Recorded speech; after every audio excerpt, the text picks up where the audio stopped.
Et bien après, on va avoir le phéno-quiz avec phéno-atypique. Manel, je te laisse la main. C'est moi.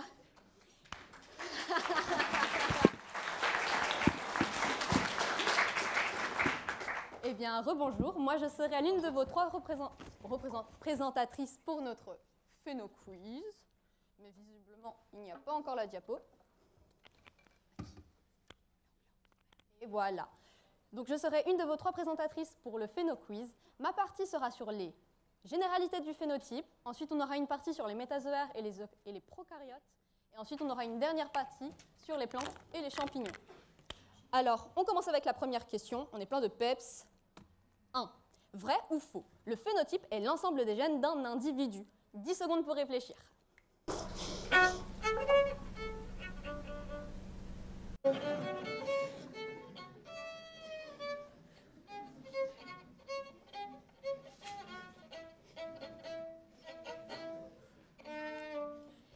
Alors, vous avez... Ça fait plaisir. Alors, vous avez réfléchi? On lève la main pour A. Ouais, ok, d'accord. On lève la main pour B. Ouais, du monde, waouh. Eh bien, la bonne réponse était la B. Bravo à vous.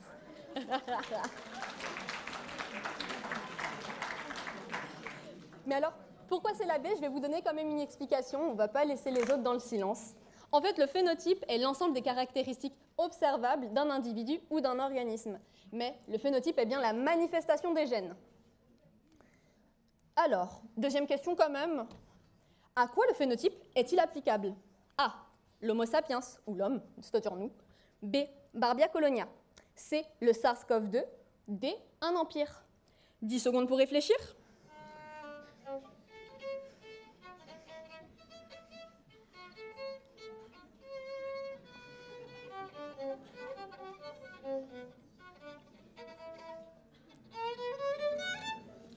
Merci Anisha. Allez, cette fois avec un peu plus de peps. Qui est pour la A? Allez, on lève la main. Ouais. Qui est pour la B? Ouais aussi, ouais, je suis d'accord. Qui est pour la C? Ok, il y a du monde. Qui est pour la D? Un peu moins, mais ok, sympa.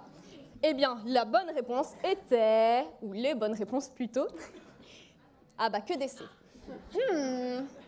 C'est pas grave.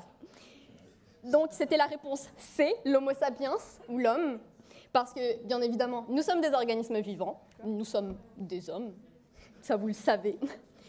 C, ou plutôt, en fait, B, Barbia colonia, eh bien non, une colonie de Barbie n'est pas un individu ni un organisme.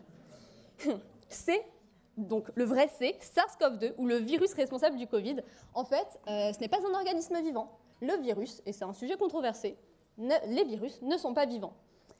C, ou plutôt la réponse D, un empire, et cette fois je ne parle pas d'un empire romain ou d'un empire colonial, mais bien d'un empire en biologie, est en fait une classification du vivant. C'est une classification qui se répartit en 2 empires, les prokaryotes et les eucaryotes. Bien entendu, nous faisons partie des eucaryotes. Les eucaryotes, c'est composé d'organismes vivants, les prokaryotes aussi. Alors le phénotype est applicable aux empires. Pour notre dernière question, du moins de ma partie, je vais avoir besoin d'un volontaire du public, s'il vous plaît. Allez, soyez pas timide. Promis, je mords pas, c'est pas méchant. Je vois une madame orange, là. Vous, madame, ou monsieur, je ne sais pas. Je n'ai pas mes lunettes, désolée, oui. C'était la première que j'ai vue lever la main, désolée, ou des autres participants. On peut l'applaudir. Bonjour, madame. Comment vous vous appelez? Maëva. Eh bien, bonjour, Maëva. Aujourd'hui, pour la dernière question, elle va porter sur ton phénotype. Si tu peux faire la typose, s'il te plaît. La typose. Ouais. Allez, un applaudissement encore. Alors, on va prendre 3 questions dans le public. Alors, monsieur, madame Loyal, s'il vous plaît, on est actif. Qui peut me pointer des éléments, ou du moins un élément, de son phénotype, s'il vous plaît? Levez la main. J'ai besoin de monsieur, madame Loyal, là. Bah là, on a 3 questions dans le milieu, enfin 3 mains levées. Continuez de lever la main. La couleur de ses yeux? Yes!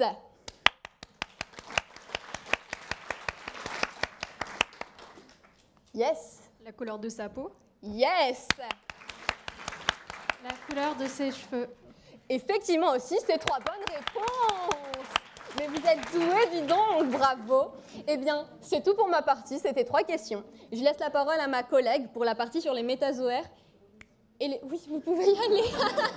On va pas vous prendre. Ça, j'allais.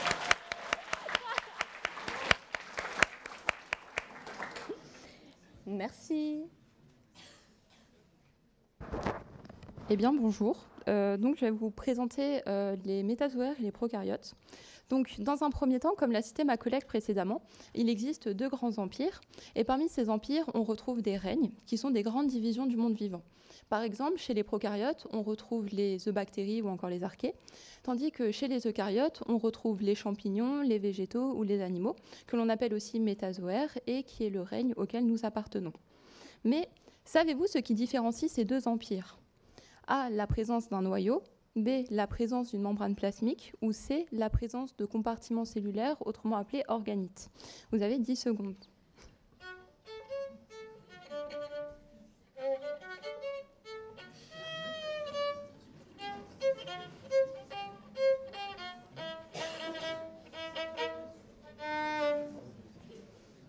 Bien, procédons au vote.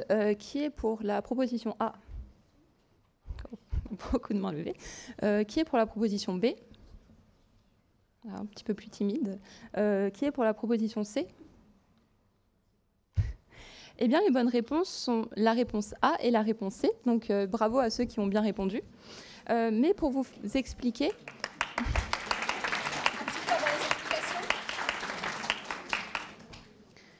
Du coup, pour vous expliquer, donc comme vous pouvez le voir sur ces schémas, la structure de la cellule eucaryote est plus complexe que celle de la cellule prokaryote, notamment de par la présence notamment d'organites, donc qui sont des compartiments cellulaires qui assurent des rôles précis dans la cellule, ou encore la présence d'un noyau qui renferme l'information génétique, soit l'ADN. Comme vous pouvez le voir, c'est des éléments qui sont absents chez la cellule prokaryote. Donc, question suivante. Peut-on déterminer l'environnement d'un animal à partir de son phénotype ? A, oui, c'est tout à fait possible. B, non, les deux n'ont rien à voir. Ou C, le phénotype peut apporter des indices pour le déterminer. Vous avez 10 secondes.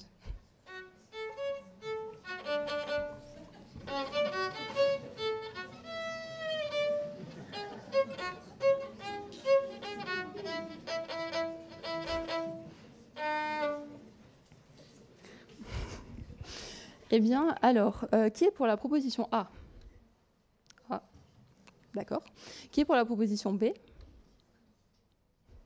Et qui est pour la proposition C ? Oh, waouh. Eh bien, la bonne réponse, c'est la réponse C. Donc, bravo à la majorité. Car, en effet, la localisation précise d'un animal ne peut pas être déterminée grâce à son phénotype, puisqu'il existe différents endroits sur Terre où l'environnement ou le climat est assez similaire. Toutefois, l'environnement, qui correspond à l'ensemble des éléments qui entourent un individu, peut être déterminé en partie grâce au phénotype. Je préviens, mais pour les personnes qui ont peur des serpents, j'ai projeté des images de vipères. Donc, vous faisiez ce que vous voulez de l'information. Mais du coup, pour illustrer, je vais prendre le cas du mélanisme chez les vipères péliades, car en effet, le mélanisme est un phénotype animal qui est caractérisé par l'augmentation de la production de pigments, donc notamment de mélanine, au niveau de la peau, des écailles ou des pelages, selon l'animal pris en considération. Ce qui fait que chez les vipères ici, l'ensemble de leurs écailles sont colorées en noir. C'est un phénotype qui a été sélectionné notamment dans les régions froides, puisqu'il permet d'optimiser l'absorption de la chaleur et par conséquent à contribuer à assurer leur survie dans ces milieux. Ainsi, et quelque chose d'important à retenir, est que le phénotype ne se limite pas uniquement à ce que nos gènes expriment, mais que l'environnement, en interaction avec nos gènes, contribue à façonner notre phénotype et par conséquent notre apparence. Maintenant, saviez-vous qu'un même patrimoine génétique, c'est-à-dire l'ensemble des gènes que vous possédez, peuvent conduire à des apparences ou des comportements différents en fonction des conditions de vie ? Eh bien, ça a un nom et ça correspond à la plasticité phénotypique. Et en lien avec cette notion, j'ai une question à vous poser. Quelles sont les variations du phénotype qu'on peut observer chez certains organismes vivants durant leur vie ? A, l'apparition d'un nouveau membre. B, le changement de couleur du pelage ou du plumage. C, le changement de sexe. Ou D, le changement de groupe sanguin. Vous avez 10 secondes.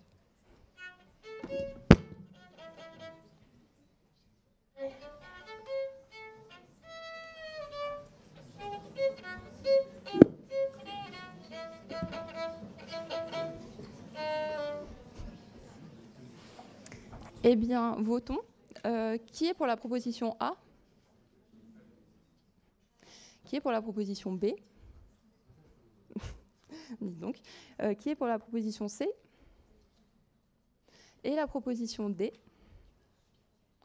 Je vois que vous y connaissez quand même pas mal. Les bonnes réponses donc, sont les réponses B et C. Donc bravo à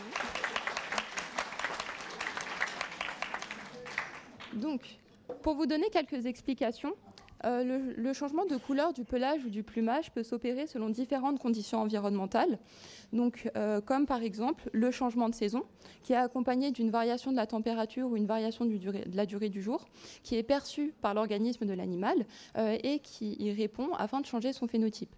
C'est par exemple ce qu'on peut observer chez le lièvre variable ou encore le renard polaire, dont le pelage passe de brun en été à blanc en hiver, afin d'optimiser leur camouflage et de se protéger des prédateurs.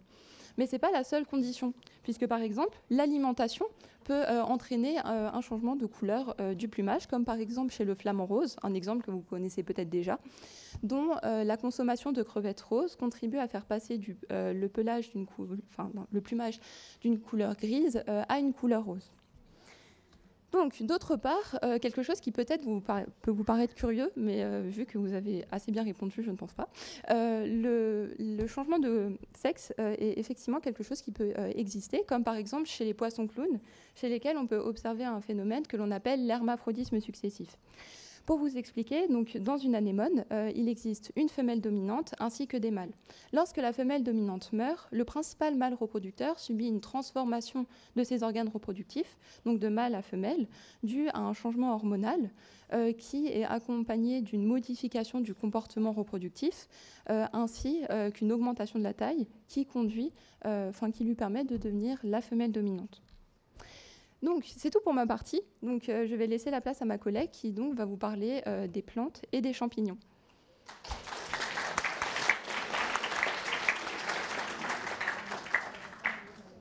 Donc, je vais vous parler de champignons et de plantes. Donc, on va commencer par la première question. Les plantes peuvent-elles avoir des mutations modifiant leur phénotype comme les animaux? Réponse A. Oui, mais les mutations ne sont jamais visibles. Réponse B. Non, les plantes n'ont pas de gènes. Réponse C. Oui, certaines mutations peuvent modifier l'apparence des plantes, donc leur phénotype. Vous avez 10 secondes.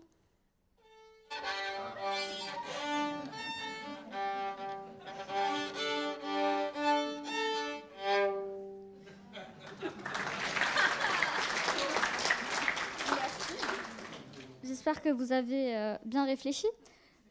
Qui pense que c'est la réponse A? Qui pense que c'est la B? Qui pense que c'est la C? Waouh! Mais oui, c'est la C!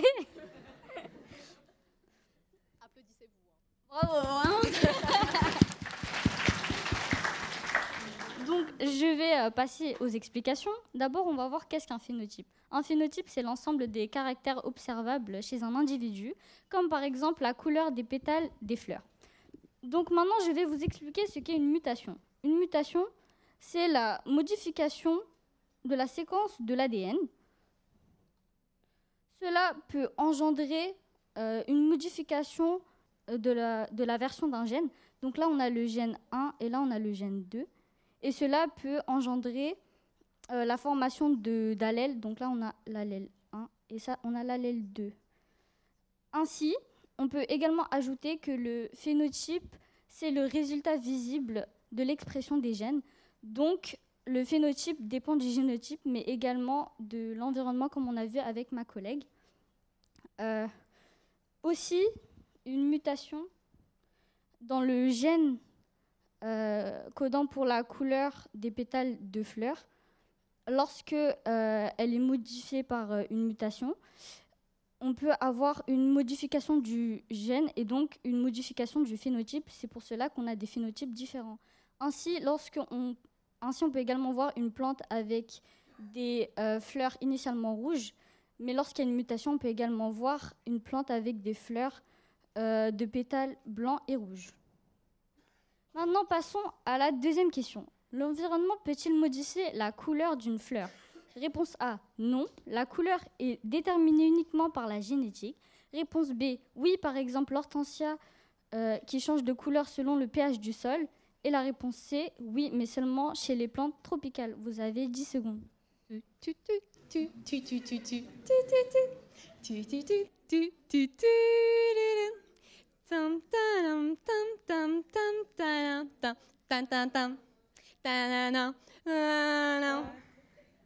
Donc, qui pense que c'est la A?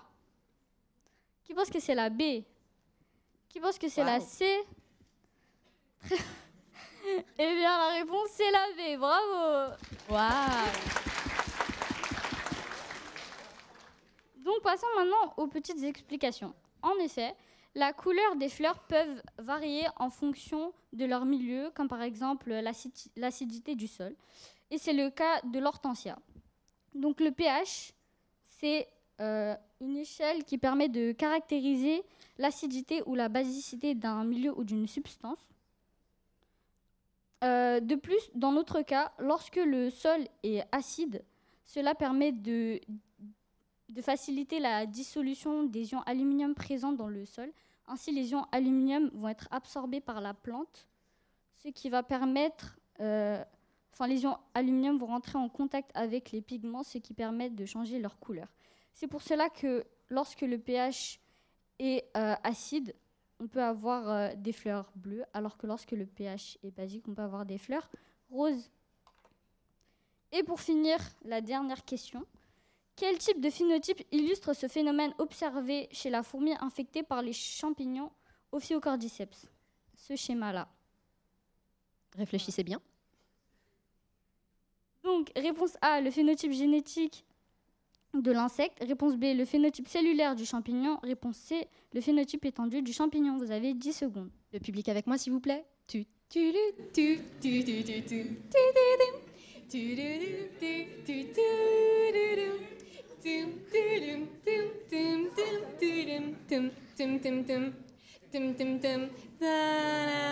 Merci. Applaudissez-vous.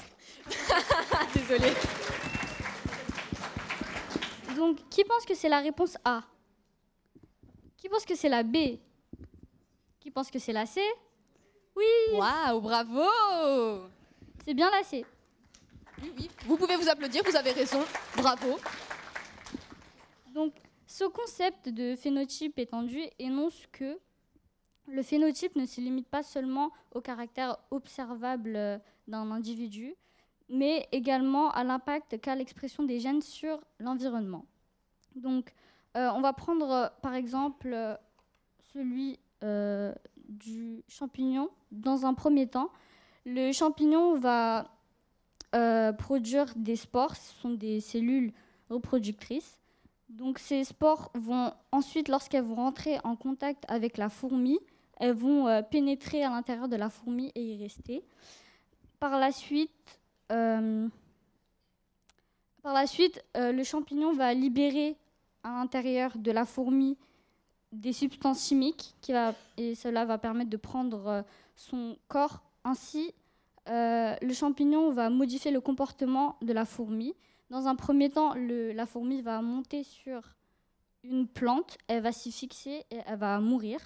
Le champignon prend également le corps de la fourmi comme nutriment pour pouvoir se développer. Par la suite, on va avoir une tige qui va pousser comme cela hors de la tête ou du thorax de la fourmi. Et cette tige va libérer elle aussi des spores qui va ensuite rentrer en contact avec d'autres fourmis, ainsi de suite. Et c'est le phénotype étendu du Ophiocordyceps. Merci.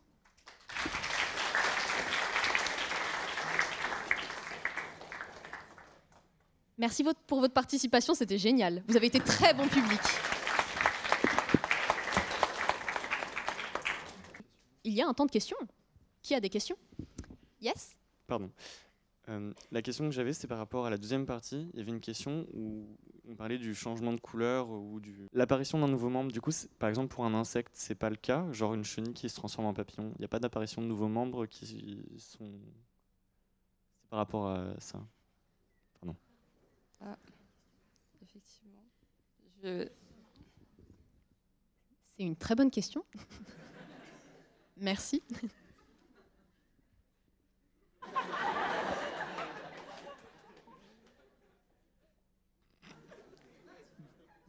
Désolé.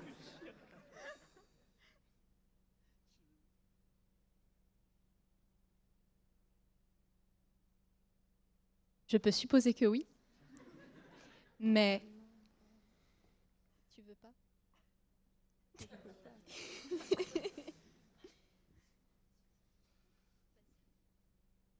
Et après, je sais pas si c'est. Enfin, je sais pas si je pourrais vous donner une réponse convenable, honnêtement. Non, mais c'est pas grave. Mais, Excusez-moi, non, non, non. Il n'y a aucun problème. Je suis désolée, on ne saurait pas vous répondre pour une fois en plus. Promis, on connaît notre sujet par cœur de base. Je vous assure, on a travaillé sur un billet dessus. Hein. Est-ce que quelqu'un a une autre question? Oui, le micro, waouh! J'ai le Allez-y. micro, let's go. Yes, La question c'était au début, vous avez dit que les virus ils pouvaient pas avoir de phénotype parce qu'ils n'étaient pas vivants. yes. Pourquoi les virus sont pas vivants du coup? En fait, les virus ne sont pas considérés comme des organismes vivants, mais comme des agents infectieux à l'heure actuelle, sûrement. Mais c'est un sujet controversé parce que, en gros, le vivant doit être capable, enfin, est censé être capable de se reproduire, vivre et mourir de lui-même. Vous voyez, c'est ce qu'on fait. Hein. Le virus, lui, il peut être détruit. Je ne sais pas s'il meurt. Mais en tout cas, il ne peut pas se reproduire de lui-même. C'est-à-dire que le virus, il va être obligé de passer par un autre organisme pour se multiplier dedans et ensuite proliférer. Et c'est pas comme ça que le vivant marche. Parce que dans le vivant, on a la reproduction sexuée et asexuée. Et le virus, il se reproduit avec un... Vous avez capté, vous avez compris. La première explication était géniale. Une autre question?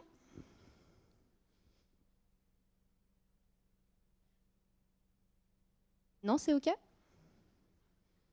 Merci.